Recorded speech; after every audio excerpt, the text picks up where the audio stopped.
Welcome to the show. I'm Jordan Harbinger. When life gets hard, our minds so quickly point a finger elsewhere. They do it so fast, we don't often even realize we're doing it. If you're quick, like me, oftentimes, to blame others, just join the club. We all do this. I think if we're really honest with ourselves, a lot of us do this in our personal lives, at the office, or both. In fact, pundits galore are calling blame an epidemic in our society, although they usually name it something else. The truth is, the instinct to blame is a toxic pattern, and it's one that deprives us of our agency, it weakens our relationships, it creates dysfunction and inertia in our lives, and it stops us from growing and moving forward. I probably don't need to keep selling you on the idea that blame is one of the worst habits to have and should be at the top of your list of habits to break if you have one. Today, Gabriel Mizrahi and I will explore why the impulse to blame is uniquely human and outline what we call the accountability spectrum so that we not only stop blaming others, but we don't just simply absorb all the blame ourselves, which is equally harmful. Of course, once we can spot the blame and identify when and where we're doing it, we'll also give you some tools to break the habit and show you how to replace it with a process that's functional, keeps us happy and productive, and makes the right kind of accountability a habit that we can take to the bank. I've got a great network. They've gotten me through so much. I should blame or credit them for a lot of the success I've had here on the show. I'm teaching you how to do this for free in the course, 6-Minute Networking. Go to jordanharbinger.com/course to check that out. And please do let me know what you think. I'm always trying to improve that. jordanharbinger.com/course. In the meantime, enjoy the show. I'm excited for this one today, Gabe, because this topic, first of all, it came from a listener. And at first I wasn't sure if it was going to be relevant. And then I thought, wait a minute. Blame is something that I'd spent years in a culture that does a lot of blame. And my family isn't really like that, but a lot of my friends were growing up. In the last business that I was in, we had a blame culture. It's actually, there's a term for this in business, and it's called a zero defect culture. And it's where the instant somebody makes any sort of mistake or perceived mistake, that person gets blamed. And so everyone's afraid to take risk, and you never solve problems because it's always someone else's fault. And the blame can get ridiculous, and yet people are still kind of eating it up. You know, you'll go, oh, well, we couldn't do any video today, or all the video we did today is useless. And it's not our fault for hiring a schmucky video guy that was $4 an hour. It's the assistant who showed up late with the coffee, so we got started late, so the video guys were flustered and uncaffeinated, and so then we didn't get started till noon, and then all the shots were out of focus. But if that coffee guy had just been there on time, then none of this would have happened. And for like 20 minutes, you feel better because you've blamed someone else. And then the next day you have literally the exact same set of problems because you never solve anything and you spend 3 hours in the car whining about it, but never actually finding a strategy. And I found towards the end of me working with this business that I found that this was actually the case because I'd go, great, yeah, that's good. How do we solve the problem for next time? And a lot of the blame, the sort of blamers would be like completely uninterested in that line of thought. And that's how I started to highlight that this was a non-productive line of thought.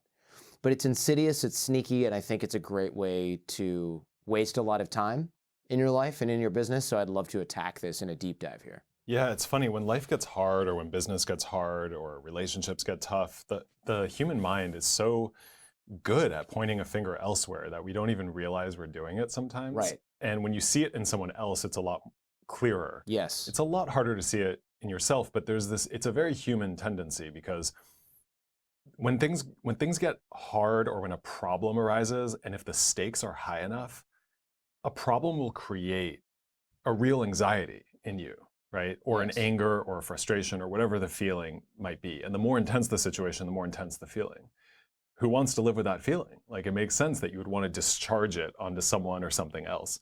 That's the best kind of blame. I mean, best Sure. in quotes, right? When Yeah. you see like someone blaming it on some inanimate object or some vague situation, that's even harder to see because there's nobody on the other side of that equation who can be like, whoa, whoa, whoa, hold up.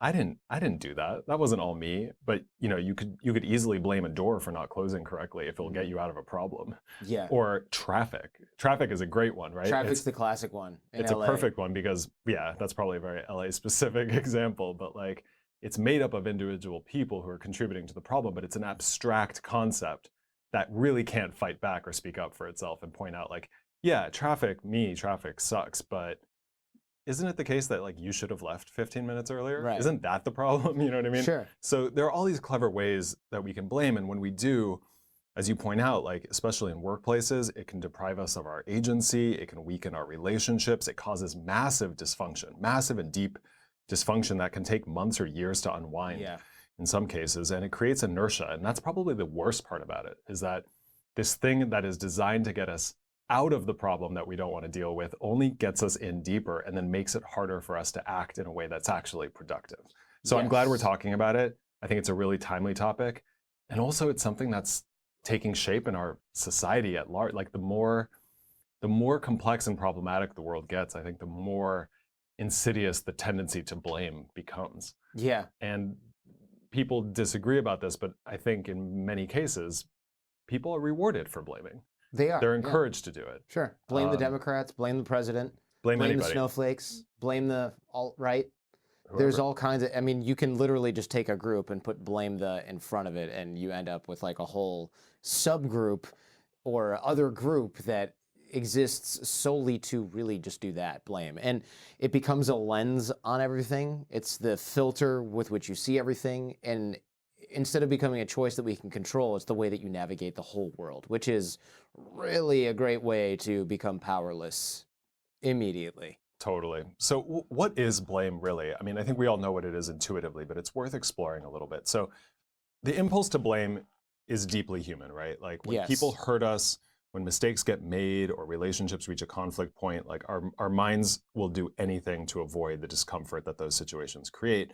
In most cases, the easiest way to avoid that pain is to externalize it. So that just means to project the discomfort or the anger or the anxiety or that pain onto another person or situation so that we ourselves don't have to sit with it any longer than seems necessary. Right. It's harder to admit that you made a mistake or that something else has happened or that this was avoidable and take ownership, which we'll get to in a second, than it is to go, well, you know, if you had gotten ready earlier, we would have had more time to solve this problem as it cropped up. And then it's like, well, how was I supposed to, no rational counter arguments, please. I just want to not be the person whose fault this is right now. Yeah, because I don't want to be the person who has to live with the discomfort of that. Right. Now, the opposite of blame is internalization. So that just means taking on responsibility fully for any pain and its source ourselves. So when we completely internalize something, what we're really doing is bearing the burden of the negative experience in its entirety. So we're believing that we're ultimately responsible for what happens to us, around us, because of us, how we feel, what to do about it, all of that. But here's the thing.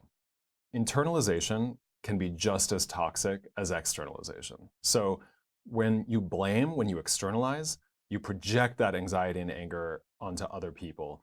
When you internalize, you hang on to those feelings and you attribute them entirely to yourself. That is not any better than blaming other people. It's a different way of dealing with things, which is just as toxic and sometimes just as dysfunctional, even though we don't always recognize it as problematic. So this spectrum of internalization and externalization kind of represent the two poles of how to deal with problems in this world, both of which create their own issues that we need to unpack. It's funny you should mention this because I know that when I was working with this blame culture, this zero defect culture, I actually it started off by other blaming, but then I was like, oh, well, that's not solving the problem. So then I went to self-blaming and I was like, look, if I take responsibility for everything, then maybe we can get these problems solved. And what that did is it just ended up turning all the blame cannons toward me all the time. But I wasn't able to solve the problem because what I was doing was not actually the cause of the problem. In fact, there was no solving the problem because everything could have gone perfectly smoothly and there still would have 3 weeks later, 2020 hindsight, been some sort of thing to complain or blame later on. And it's a no-win situation because blamers tend to also be black holes, or I should say infinite sources of blame, whereas people who are self-blaming, blamees, even if they're doing it to themselves, will be black holes of accepting blame. There's never like an amount of blame that you can accept. And in fact, this bears repeating. There's never an amount of blame you can accept where you are full and the other person says, well, I'm done blaming Angela. She has accepted responsibility. You just end up being the garbage dump of blame for yourself and everyone around you. Yeah, that's bottomless, right? Yeah, that's totally true. And it is crazy that there isn't a limit to how much we can do this because number one, it seems like human beings can never get enough of it. Right. And also there will never be an end to problems. Right. They'll just keep cropping up. The process you just described can lead, among many other things, to depression and shame and guilt, and you can carry that around. So that's not the answer either. So if both approaches get us into trouble, then the natural question is, well, what's the right approach to understanding our role when negative situations arise? And that's when we have to start teasing out what the spectrum includes. So if we think of internalization, which is really self-blame, and externalization, which is other blaming, as two ends of the spectrum. On one end of the spectrum, we take on too much ownership of those experiences. And on the other end of the spectrum, we refuse to take ownership of our negative experiences and project them outward. In the middle is a healthy synthesis of those two impulses. And that healthy synthesis is what we could call accountability. So accountability means an appropriate recognition of other people's responsibility in a situation and a healthy ownership of our own. And it's crazy that so few of us are able to do both of those things, but that's actually a learned skill. Because most of us are taught unconsciously from a young age to either project everything outward or to take everything on. And as we get older, I think it's on us to decide, okay, let me do the work to figure out in every negative situation I encounter, how can I parse it in a way that helps me understand what I could have controlled and what I need to address, and what the other party can address and what they need to control. And so that's what we're going to be talking a lot about today. This is a little bit scary for a lot of people because I think what you'll find when listening to this, and by the way, this is all detailed there's so much more detail in the article that we wrote about this that will be linked in the show notes, also called, I think, How to Stop Blaming Other People. Yep.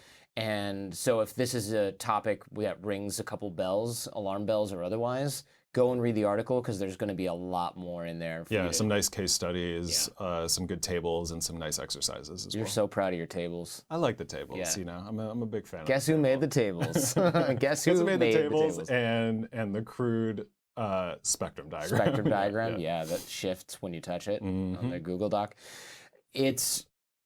This can be scary for people to parse for themselves because you either realize that you're the blamer and you've got a lot of work to do, or that you're the blamee and you've got a lot of work to do. Exactly. Right? Yep. So nobody wants to do this, especially people that are sloughing off accountability. Because right now there's somebody who blames other people going, well, I wouldn't have to blame other people if they were more competent. I mean, well, I wouldn't have to blame other people if they would just get their frickin' job done. Yeah, and then, oh wait, are you actually confronting a solution, or are you just blaming other people for not being competent enough? I mean, it can turn back in on itself so quickly. Cycle, So here's what we're here to do, Jordan. We're here to honestly understand the role that we play in the way life happens at the end of the day. That's what we're here to do. And we're here also to not take on any more or any less responsibility than we absolutely should. So recognizing how much of a relationship or a situation or an outcome we are responsible for and how much of it another person is responsible for is the game. And our job is to internalize the appropriate part of a dynamic, even when it's a dynamic, and that's worth calling out, is that I think a lot of times in life, very rarely do you find that there's a situation which is entirely one person's fault. In most cases, there's a dance going on between two people or three or more people, or a situation and a person, or a person and a company, right? And in those situations, it's very tempting to blame because you know that you are not responsible 100% for what happened, but you are 100% responsible for the 50% of it that you do own, or whatever that percentage is. So being self-aware and disciplined enough to not take on more of a situation than is appropriate or healthy, but also being willing to recognize what you do need to take ownership of is part of what we're going to be discussing. And as you point out, that also means not becoming the object of somebody else's blame. Which is a very easy pattern to fall into because the origin of it, other people, is out of our control. So true accountability is the end game. It's the mindset that allows us to take the best parts of each side of the spectrum. And the first step in understanding how to do this is to recognize why and when you're blaming in the first place. I think that's wise. And I think that a lot of people are going to be in denial about when they're doing this. So I think when you're going through recognizing, when we're going through it, when you're going through in your own head, to recognize why you're blaming, resist the urge to justify it, because that's how this starts. Well, I'm blaming, but this person, in this particular instance, they were really late. Well, look, like it seems kind of obvious to be like, hey, just be a little more self-aware, try to notice when you're blaming. Yeah. But the thing is that blaming is a very clever coping mechanism for psychological pain. Yes. So if you're anxious or you're frustrated or angry, it's not irrational to not want to deal with that. It makes sense that you wouldn't want to. But blaming can take a number of different forms that actually fulfill other functions that we're usually not even aware of.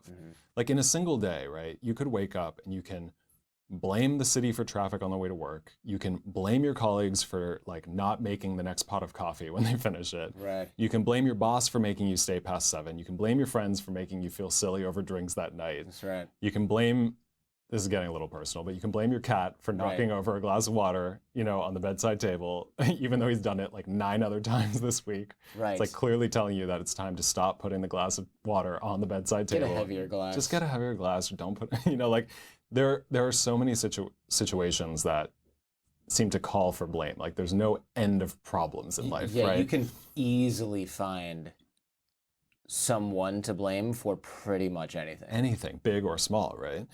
And in some of those cases, blaming might be somewhat rational. It might even be appropriate, right? It is possible that your city's traffic is a problem, that your boss is inconsiderate, that your colleagues aren't thinking about you as much as you think. Like those things could be true. And yet you could still fall into this pattern of externalizing all of the anger and frustration, which isn't healthy either. But if you dig a little bit deeper into those instances of blaming, you'll usually find some more complicated intentions underneath. So for example, let's just go back to these silly everyday examples, right? When you blame the city for traffic, is it possible that you're also maybe avoiding responsibility for like leaving the house late or failing to set an alarm earlier? I mean, it's a very easy way to get angry at traffic as opposed to being like, yeah, that's on me for not leaving a little bit earlier. Or when you blame your colleagues for not making the next pot of coffee, are you also making yourself the saint of the office? Like, I'm the one who cares about everybody. I'm the one who takes the time to make the next pot of coffee. It seems like such a small thing, but it actually represents a very big psychological shift that you're making. You're elevating yourself to this pedestal. 100%, exactly. And you're doing it by bringing other people down. Exactly. Somebody has to bear there's a price to pay for that, right? Like, it's not just, I often make the coffee. I'm a nice person in the office. I clean up trash sometimes in the break room. And move on. It's no one does this but me. Right. I'm the only one that does this. Exactly. Everyone else is lazy. This place would fall apart without me. Oh yeah, that's a great one, right? Yeah, totally. And that ends up being, when we talk about things in the future like personality archetypes, it ends up being a pretty negative. It's almost like you're bullying people, even if you're not doing it in front of them. You're doing it in your own mind. In your mind, yeah. Yeah, to prop yourself up. And that's exactly what you're doing, because when you blame other people, you're not just externalizing the pain of the responsibility, you're also enhancing yourself in this other more subtle way, sometimes a way that you're not even fully aware of. So when you blame, whether it's something small like the coffee or it's something huge like you guys messed up, like we delivered the project late because you guys couldn't manage your work streams properly. Think about some of the deeper reasons that you might be doing that. And one of the most common is the desire to be right by making someone else wrong, or to make yourself more competent by casting other people as less competent, or to be special.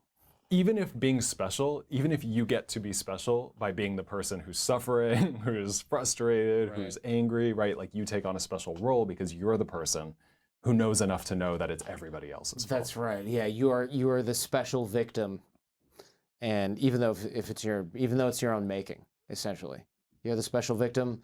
Everybody else, is doing this to you, and it's a very. We'll get to this in a second, but basically, it's a great way to hand over responsibility and control. Totally. Right. Which is ironic because in a way you're giving up all of your control. Right. It's a very weird thing. It's like a strange paradox. You give yourself a sense of control over the problem at hand by attributing that control to other people. Right. You're saying like, you guys could have made it work, but you didn't, so it's your fault. And that makes me feel better because I don't feel as out of control. It's absurd. It is absurd. But it in a very limited mental way, it does work for maybe 5 minutes or maybe a day. Short-term strategy. Exactly. So no wonder we tend to blame so easily. Yeah. Like blaming seems to work. Seems to.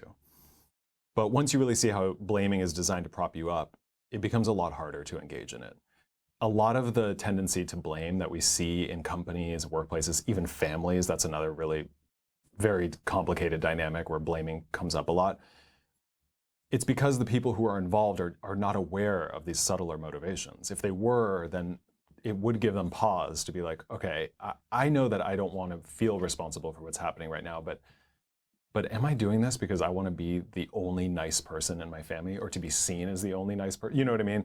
Or to be seen as the person who cares enough about everybody else in the office to complain about the coffee not being made, or whatever the situation is. So you can catch yourself getting mad at the city, and then you realize that, well, the city didn't force you to be late. It was you who overslept. Or you find yourself yelling at your colleagues in your head, and you realize that, yeah, they might have forgotten to refill the coffee, but that doesn't make them bad people. And it won't, more importantly, it won't make you a good one. Right. It just makes you the person who either does or doesn't refill the coffee. Exactly. So the first key to stop blaming is self-awareness. And that means bringing more consciousness to your thoughts and your feelings and catching yourself in the moment, hopefully. But even if it happens after the fact, that's an important process to go through. It doesn't matter when it happens. Yeah, 20/20 hindsight is better than no hindsight at all, I suppose. Totally. It's great if you can catch yourself in the moment and then just not do it. Yeah, and I think that's where you can end up if you do this practice enough. But just to be able to parse something after the fact is huge. And to notice when you're externalizing those thoughts and to understand why. And if you can get a handle on the underlying reasons that you're blaming, beyond just shifting responsibility, which is very clear, then you'll give yourself two huge advantages. Huge advantages, and this is worth repeating. The first is that you'll find it a lot harder to justify your blaming in situations that are not being helped by it. And the second is you'll gain some critical insight into yourself, because there's something very useful about studying your own blame. It reveals the things that you might not know about yourself that are very important to know, especially if you're a manager, if you're managing other people, if you want to be in a relationship, if you want to be a good friend, if you want to be a productive colleague. Like, the things that we tend to blame in other people are usually reflections of something that we need to own in ourselves.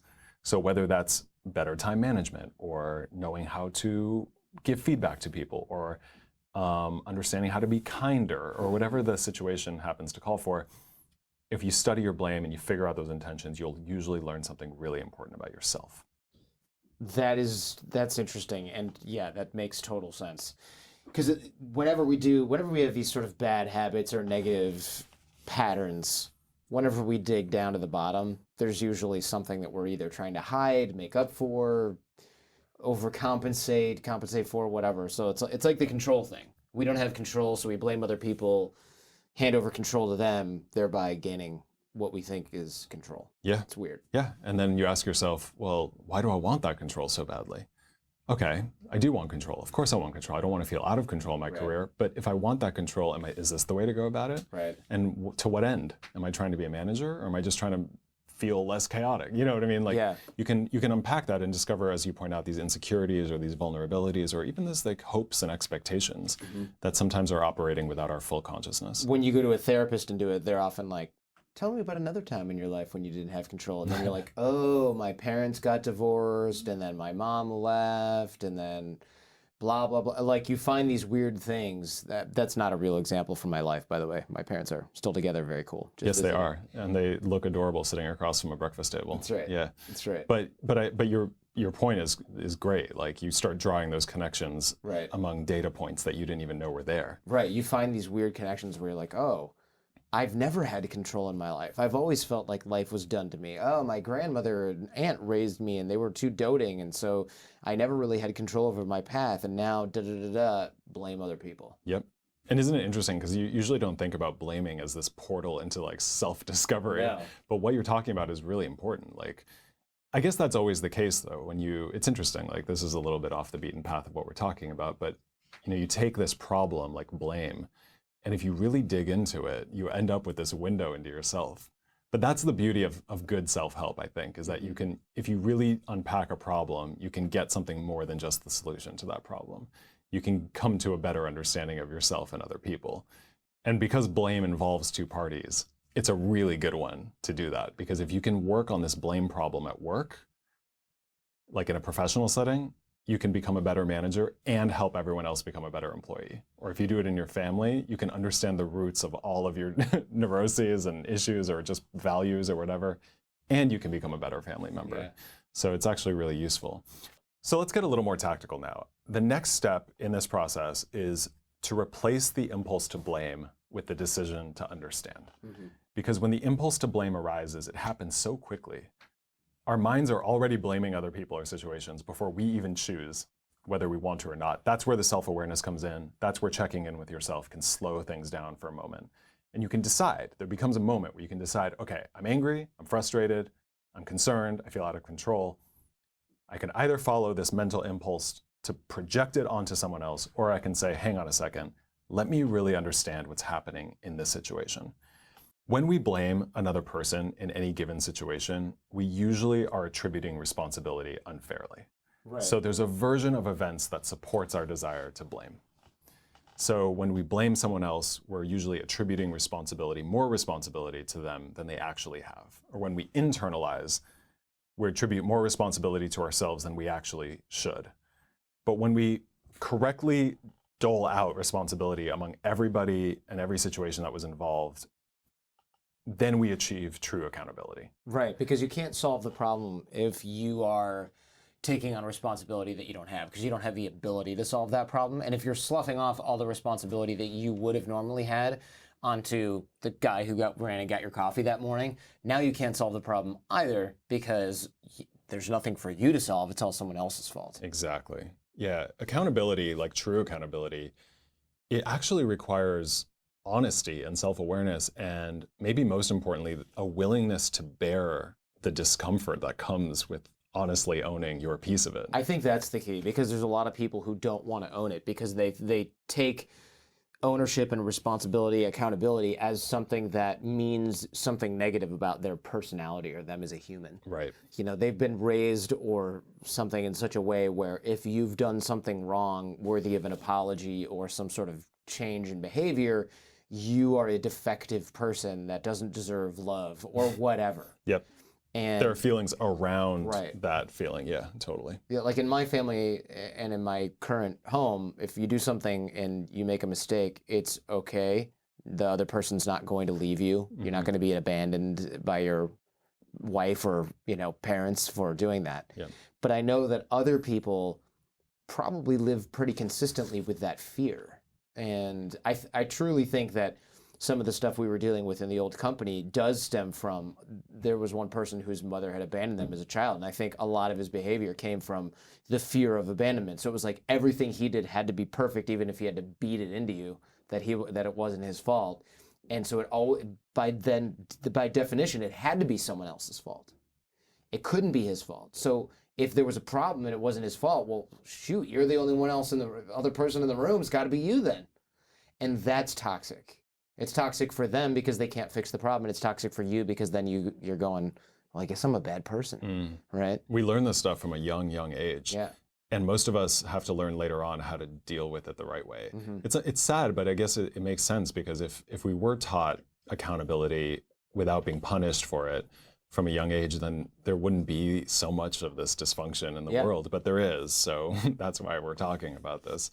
So yeah, we have to get a handle on all of the variables that are at play in a situation before we can decide whether someone is really worth blaming, whether it's fair to blame them, and how much of ourselves we should blame for the situation. So specifically, there are a few questions you can use to get a handle on all of that data. So let's just talk about a few of them. So, one of them is, what specifically is the negative situation taking place right now? How is it showing up in this moment? How did we arrive at this situation? So what events, which decisions, which factors led to this moment? Now, that sounds obvious, but think about when a problem arises at work. How much time do people really spend unpacking the variables that got them to that moment? A good company will do that, but everyone's knee-jerk reaction is, whose freaking fault is this? Exactly. The problem is just taken at face value, Right. and it's treated as this big monolithic issue. And then the next step is, let's figure out who's responsible. Right, they're fired. But Or they're getting written up for this. But what about all these other questions? okay, who else is involved in this situation? What are their roles and responsibilities?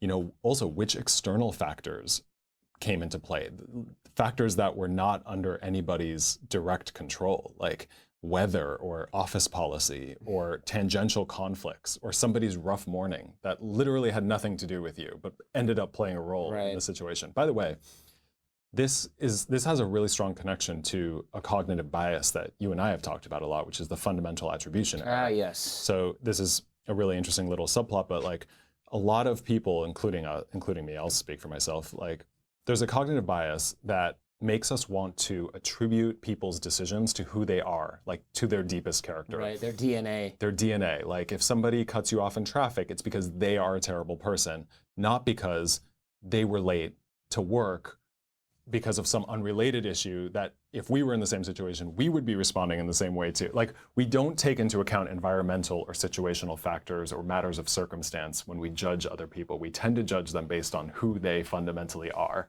That's the fundamental attribution error. We're attributing fundamentally something to their character that we shouldn't. That's the error. And it has a connection to blaming, because blaming depends a lot, in a lot of cases, blaming depends on the fundamental attribution error, like our willingness to blame a situation on somebody's core character, their choices, what they value, as opposed to, well, let's take into account like all these other things around the situation that contributed to the problem. That'd be great if we could do that. That sort of perfect world scenario, right? Like, oh, okay, let me pause, take a deep breath, figure this out. And you can kind of picture a wise CEO doing that and going, let's unpack this before we jump to conclusions. But then that's the kind of thing that maybe happens in movies. And then in real life, it's like, nah, let's just blame Gabriel. Yeah. He's here and had something to do with it. Sure, probably. Yeah.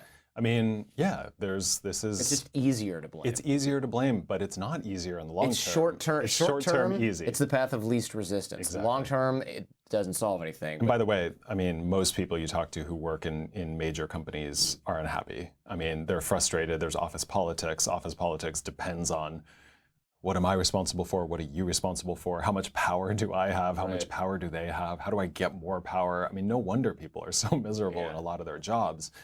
They're dealing with cultures that depend on and reinforce the impulse to blame. So what we're talking about is how to short circuit that impulse. And the way to short circuit is to take, and by the way, it wouldn't take all day to do this exercise. No. What we're talking about could be 5 minutes. Yeah, it's just, it doesn't let you open that emotional steam valve and go, screw that guy, what an idiot. And I'm so guilty of that too. I love just being able to open the valve and vent. And I mean, I think a lot of people will do that. The problem is like we've been saying over and over, it doesn't actually, when we cave to that impulse to blame other people and open that steam valve, we deprive ourselves of the chance to actually properly appreciate the problem. Yeah, exactly. Like we're so eager to avoid the pain that we miss the opportunity to actually understand. And that ability to understand is what differentiates great managers from bad managers. Good leaders good parents from bad parents, exactly. So the thing about this though, and what's so interesting is why do these two things, blaming and understanding, have this relationship? It's because if you really understood all of the factors at play in a situation, you wouldn't be able to blame. Right, not credibly, yeah. That is why people don't take the time to understand, because they want to enjoy the privilege of being able to point the finger at somebody else. It's a lot harder to say, well, hang on, let me understand the situation, at least, if not fully as I can in this moment, so that I can identify the factors that we actually have to work on, some of which might be mine. It's very difficult to understand and blame at the same time. Exactly. It's kind of like, it's an oil and water situation. Totally, which is why the best antidote to blaming is really empathy. I mean, empathy, of course, we've talked about this so much, but it's the ability basically to understand and share the experience of another person. But more broadly, it's the willingness to step outside of ourselves, to stop taking things personally or entirely personally and appreciate a situation from all perspectives, multiple perspectives. Because when you apply empathy to all of the questions we just talked about, you end up looking at a situation from not just a number of different perspectives, but almost like from nobody's perspective, just truly objectively, or as objective as you can manage. Yours, the other party's perspective, the world's perspective, and you understand the root causes of the problem instead of just being like, gonna point the finger that way because that guy should have brought the coffee. So you choose curiosity over certainty. You choose patience over gratification. So that's really the name of the game. And when you study situations in that way, you inevitably discover, and this is what's so interesting, promising, and also frustrating about this whole process, is that when you study a situation in that way, you usually end up discovering that the math of responsibility, like how the responsibility shuffles out, is never as clean as you'd like it to be. Right, yeah. Right? It's never like, oh, this was 100% Jen's fault. Exactly. Good, I was right. My gut instinct to just be a dick was totally right. Right, yeah. never. With the exception of a few outlier cases, I would say there's really never a situation where one party is entirely at fault and the other party is completely blameless. Like in almost every case, there's usually a complicated dance that's going on among multiple parties that creates the negative situation. And the parties involved, they only realize that something is wrong when the problem comes to a head. They don't realize it in the moment of making all of those decisions. So we need to stop and tease those factors apart so you can clearly see who's responsible for what, how much are they responsible, how, what are other people responsible for, what is nobody responsible for. That's like a huge one. Force majeure. Force majeure, exactly. Like acts of God or just like circumstantial factors. Like it rained, you should have been prepared. Cool, I was, but I didn't bring 7 umbrellas, one for each of you. Exactly. Okay, fair. So that's exactly right. So then if you do that, then you're in a position to get into the next step, which is really what we're here to talk about, which is to take ownership, to take appropriate ownership. And once you get a handle on all of the variables at play in a situation, then it's your job to identify and own your piece of it. So that means parsing the scenario for the aspects that you do control so that you can do your part in remedying the situation.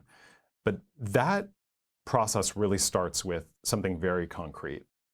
And that is replacing the language of blame with the language of understanding.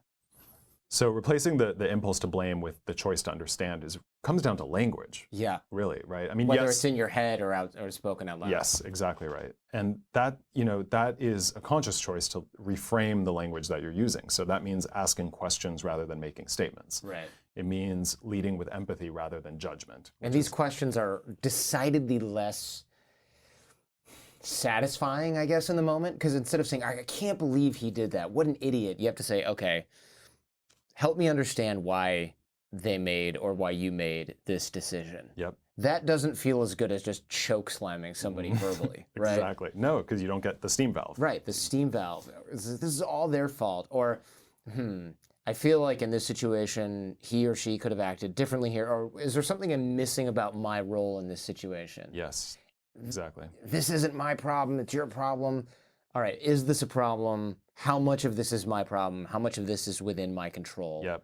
Oh, here's another fun one, right? Like, this is why you're wrong. Oh, yeah. Right. This is why I'm right. Right. That's the language of blame.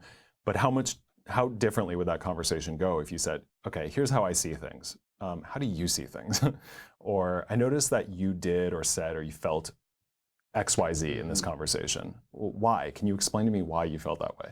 Or what did I do to create those actions or feelings in you? Did I do something? Can you help me see something that I'm missing in myself? Or what should each of us have done to make the situation as productive as possible? That is less immediately satisfying, but in the long term, so much more useful, because you're foregoing the impulse to be like, yes, I'm correct.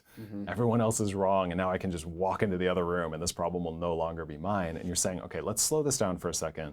Let me take myself from this limited position of wanting to be the person who's correct and say, let me be a forensic scientist with this other person and figure out what's actually going on. And that really does come down to our language. Yeah. It comes down to the words we use and the questions that we ask. Yeah, the shift is conscious, requires that conscious choice. Often in my own head, it starts off as the language of blame, and then I go, okay, let me take that again, which is actually kind of a nice way, because you get that frustrating part out. You open the steam valve, and then you go, well, that wasn't really accurate. So let me take that again.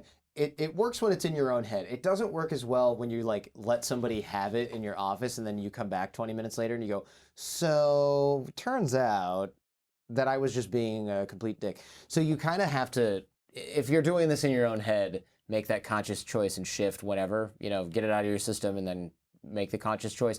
If you're doing this out loud, it is very helpful if you catch yourself beforehand. It is, but you know what? Let's put that under the microscope for a moment, because there is a transitional phase in this work where you might not be able to go from, blaming entirely to understanding perfectly. That is a big shift. It takes good leaders years to make that kind of shift. is it so bad if you find yourself in 2 weeks from now with a little bit of this knowledge floating around your head in a problem at work, and you say, I'm so angry right now, like, I know that this guy messed up the coffee or whatever, whatever the situation is.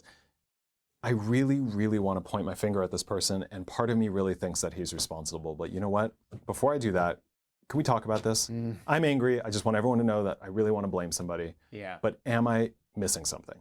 And then you kind of straddle both. And that's a really healthy transitional phase. There's nothing wrong with that. I actually think that's a great transition, because then you're saying, okay, I might still be indulging in the old pattern, but at least I have the self-awareness to be like, okay, here's what I want to do, but let me enlist everybody else to help me do something that might be better than that. Yeah, I like that. I think this is a, like you said, transitional process. Most of us aren't going to go, all right, from now on, I'm not blaming anybody else. We're going to have that knee-jerk gut reaction, and then we're going to realize, oh, this is this non-productive thing that I've been doing for 35 years. Yeah, but I also don't know if you really have to make that shift entirely for this work to work. It's not, this process doesn't depend on you becoming Buddha tomorrow. Yeah, good. You don't have to be like, oh, done with blaming, that's the old I don't want to shave my head, so good. Yeah. You also get to skip the haircut, but you don't need to be perfect. You don't have to be this perfect non-blaming creature to be more productive. You just have to have a little bit of self-awareness and space to be like, let me see if there's another way. Because at the end of the day, you might discover that the other person does deserve to be blamed, and I deserve a little bit of responsibility. Right. And that alone is important, and sometimes that is the whole point. And then after that, of course, we take ownership of our part in the situation. We kind of touched on that as well. We want to be in a position where we appreciate all the factors at play, take our piece for what it is, don't then turn that into self-blame entirely, like, oh, I had this 10% piece of it, so I'm a loser and a horrible person, and I don't deserve to work here, and or whatever. Like, everyone hates me. Skip that part, get past it. And so yeah, that resisting of self-punishment actually might deserve a little bit of a highlight, because I think it is tempting to take on my 20%, my 30%, my 50% responsibility, my 90% responsibility, and then just turn that into, I'm a horrible manager, I'm a horrible person. Yeah, this is tricky, because the more self-aware you become in this department, the more you discover the power of accountability, the more tempting it can be to take on more and more responsibility in your life. Yes. And this actually happens a lot to top performers. It does. Like, the people listening to this are going, oh God, that's me. Yeah, they're going, it's me, or they're saying, I want to become more of the kind of person who can take responsibility. Cut to 6 months later, and they are the person who's carrying the burden for the entire company. What starts off as healthy accountability can subtly slip into internalization, toxic internalization. Yeah.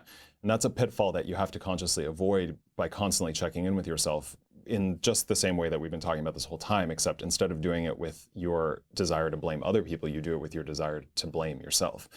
The reason high performers fall victim to this a lot, and just people who I guess want to become better in general, is that they're willing to take ownership for problems more than most people are. And then their managers, their companies reward them for that.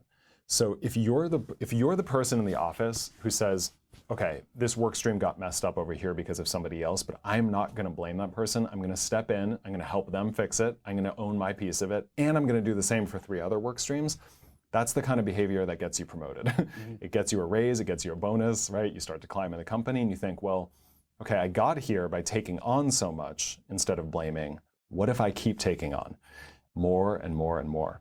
And so you end up internalizing responsibility that you probably shouldn't be taking on in the first place. So this is where the desire to get better in this department can kind of backfire. And you always have to kind of calibrate to make sure that you moving to the middle of the spectrum, moving away from blame towards accountability, doesn't keep moving to the other side of the spectrum towards toxic internalization.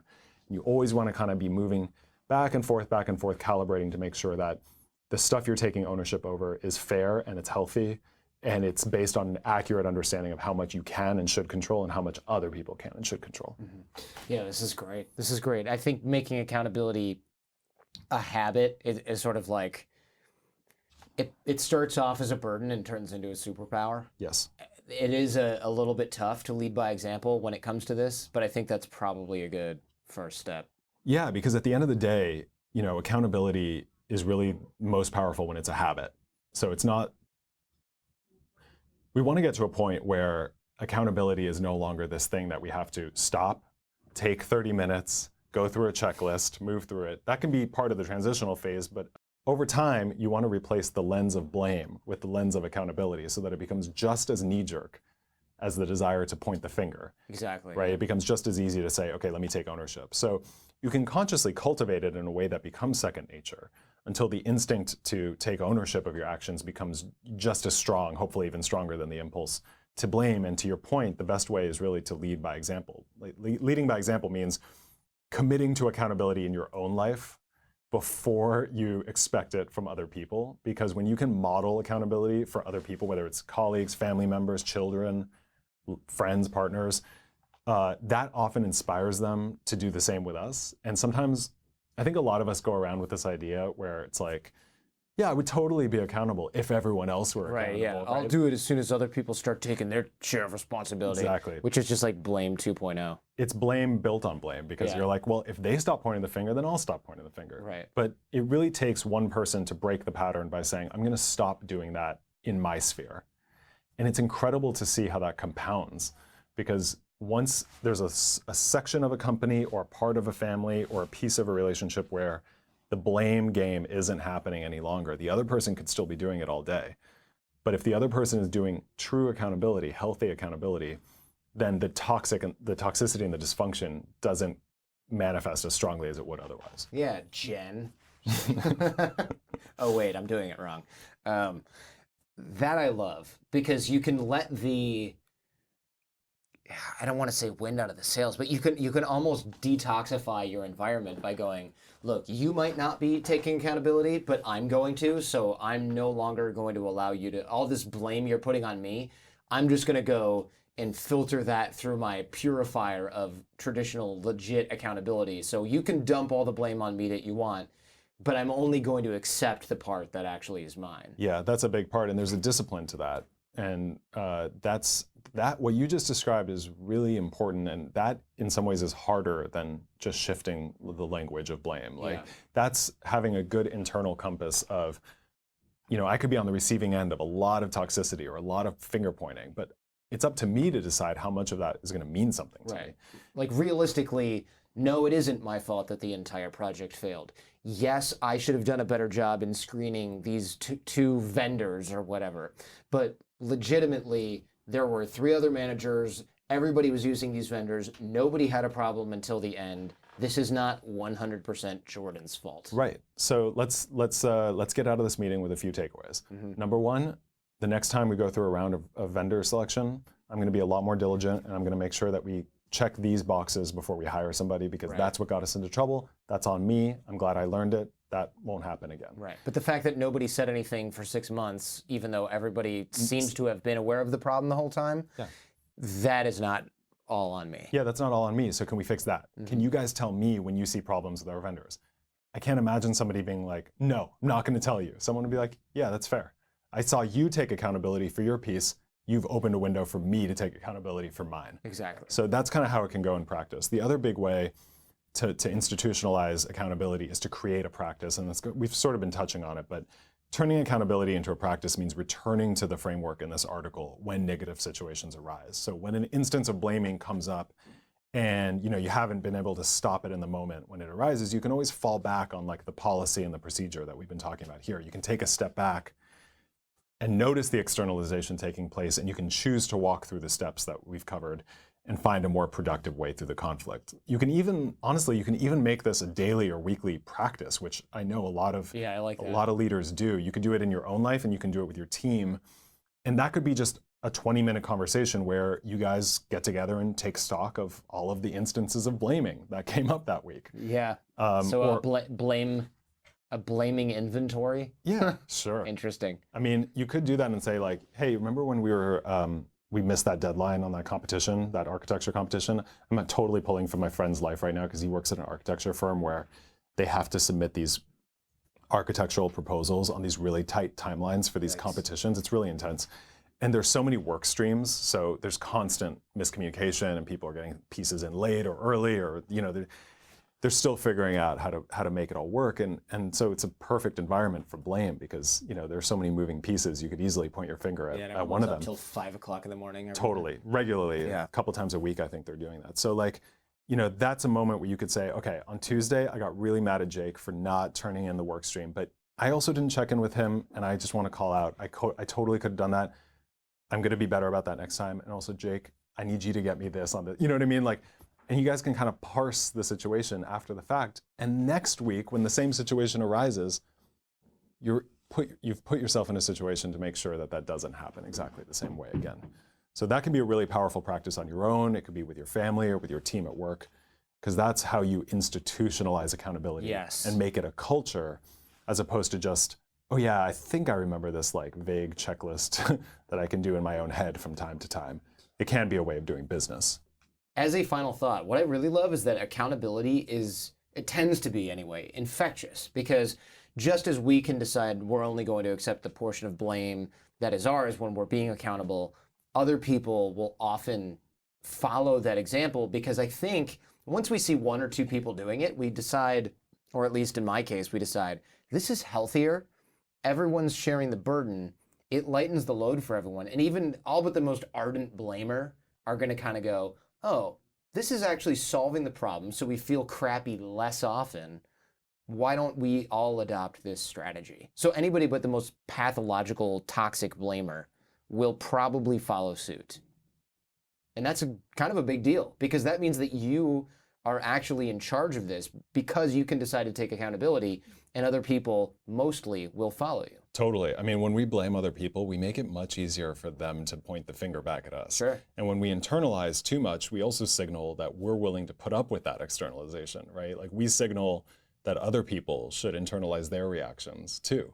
So we model, either way, we model the behavior that is going to continue to perpetuate in the office or in the family. So when you stop blaming and you start owning, you set a tone and a standard for how to navigate those situations. That becomes a template.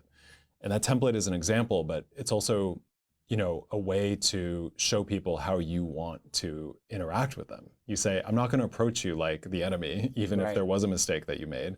I'm not going to approach myself as the enemy, even when there's a mistake that I made. I want us both to just take ownership of the pieces that are ours. When you do the work of stepping up and accepting your part, you give people the safety. And that's what it is. It's safety. They feel safer stepping up and taking ownership of their part of it. That's why it's infectious, because there's something about this model that makes it possible for people to interact in a whole new way. There's a lot to this. It's simpler than it sounds, probably, because taking accountability is actually not that hard in principle. It can just be kind of a tough bump to get over, or a tough hurdle to get over initially. There's a lot more in the article that we created about this. Again, that's linked in the show notes. But the ultimate impact of this is accountability breeds accountability. It just kind of takes one brave soul to kick things off at first. And if you end up in a place where there is no impulse to blame, rather than simply owning your part of it, you'll find that your team is much more functional.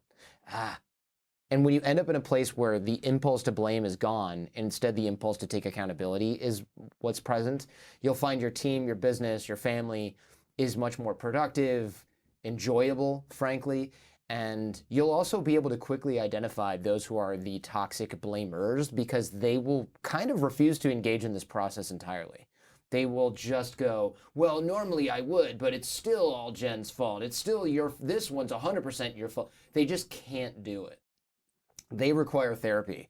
What's the expression? You can lead a horse to water, but can't force him to drink. But at least then you've identified the person who's a toxic blamer, because when we have a culture of blame, everyone looks like that. Totally. And then as soon as 1 or 2 people take accountability and the rest follow suit, and then there's one sort of outlier who just won't do it, they really out themselves as the person who is the problem. Yeah, that's interesting. It's easier to see that behavior when it's rare in the workplace. When it's part of the culture, then it's impossible to see it or say everyone's doing it, so why call out one person? But you know, you're right. I didn't mean to paint such a sentimental picture of how it could be. It's like one person becomes accountable and the whole office changes. Of course not. But then if there are 1 or 2 people who don't want to take ownership of their piece of stuff while everybody else is, and they just refuse to change, then now you have some real political capital, social capital to address the problem, because you're not saying, listen, everyone else in this office is taking ownership of what they can, and you're not. And they're like, yeah, but you're not either. It's like, well, no, I am now. Literally everyone else. Literally everyone else. So now, like, that conversation can come from a more honest and authoritative place, because you're actually modeling the behavior that you expect in the other person. Right. So everything, I think, becomes less dysfunctional. Everything becomes more productive. You're absolutely right. And by the way, this isn't just about workplaces or families. This is about relationships in every regard. It's like, how do you treat the person in traffic? How do you treat your best friend? How do you treat your parents? Like, all of it depends on taking ownership of the right stuff and giving them the invitation to take ownership of their stuff. That's right. Hope you're listening, Jen. Poor Jen's over there like, yeah, I'm not the problem. Stop blaming. That's funny, Jordan. Cute. Thank you very much. This has been super informative. I think it's really useful because, again, I lived in a blame culture for a while in my old business, and it was massively toxic. That people go, wow, you rebuilt the whole Jordan Harbinger show in 1 year, and like, what's your secret? And it's, yes, there's an element of, well, we knew all these mistakes we didn't have to make again. Yes, we had a lot of connections. A lot of it was figuring out that if you take accountability, you make a mistake once, not 400 times. And that, turns out, saves you a lot of time and effort. Yep, isn't that crazy? It is crazy. Yeah. Thank you very much, Gabe. My pleasure.